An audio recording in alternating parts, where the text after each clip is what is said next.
দক্ষিণবঙ্গের অধিকাংশ জেলায় সারাদিন আকাশ আংশিক মেঘলা থেকে মেঘাচ্ছন্ন থাকতে পারে। মৌসুমী বায়ুর প্রভাবে বৃষ্টির অনুকূল পরিস্থিতি তৈরি হয়েছে। বিশেষ করে সকাল কিংবা বিকেলের পর কিছু এলাকায় বজ্রবিদ্যুৎ সহ হালকা থেকে মাঝারি বৃষ্টির সম্ভাবনা। তবে বৃষ্টি হলেও তাপমাত্রা খুব একটা কমার সম্ভাবনা নেই। দিনের সর্বোচ্চ তাপমাত্রা 36 থেকে 38 ডিগ্রি সেলসিয়াসের মধ্যে থাকতে পারে। অন্যদিকে রাতের তাপমাত্রা 27 থেকে 28 ডিগ্রি সেলসিয়াসের আশেপাশে ঘোরাফেরা করতে পারে। ফলে গরমের পাশাপাশি বাতাসে জলীয় বাষ্পের পরিমাণ বেশি থাকায় অস্বস্তিও বজায় থাকবে।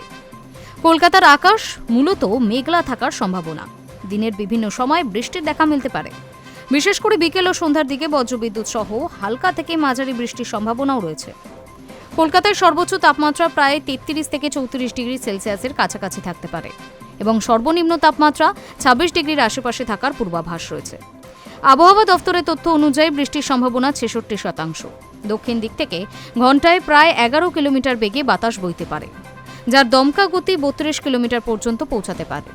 দিনের বেলায় প্রায় 3.1 মিলিমিটার বৃষ্টিপাতের সম্ভাবনাও রয়েছে। উত্তরবঙ্গে ইতিমধ্যেই মৌসুমী বায়ুর প্রভাব স্পষ্ট হয়েছে। ফলে একাধিক জেলায় মেঘলা আকাশের পাশাপাশি বৃষ্টির অনুকূল পরিস্থিতি বজায় থাকবে। কোথাও কোথাও মাঝারি বৃষ্টিও হতে পারে। পাহাড় ও সংলগ্ন এলাকাগুলিতে আকাশ বেশিরভাগ সময় মেঘে ঢাকা থাকার সম্ভাবনা। বৃষ্টির কারণে উত্তরবঙ্গের বেশ কিছু এলাকায় তাপমাত্রা তুলনামূলকভাবে স্বাভাবিক থাকতে পারে। তবে বিভিন্ন জেলায় আবহাওয়ার পরিস্থিতি কিছুটা ভিন্ন হতে পারে। সব মিলিয়ে শুক্রবার দক্ষিণবঙ্গ ও কলকাতায় মেঘলা আকাশের সঙ্গে বজ্রবিদ্যুৎ সহ বৃষ্টির সম্ভাবনা থাকলেও গরমের অস্বস্তি পুরোপুরি কাটছে না।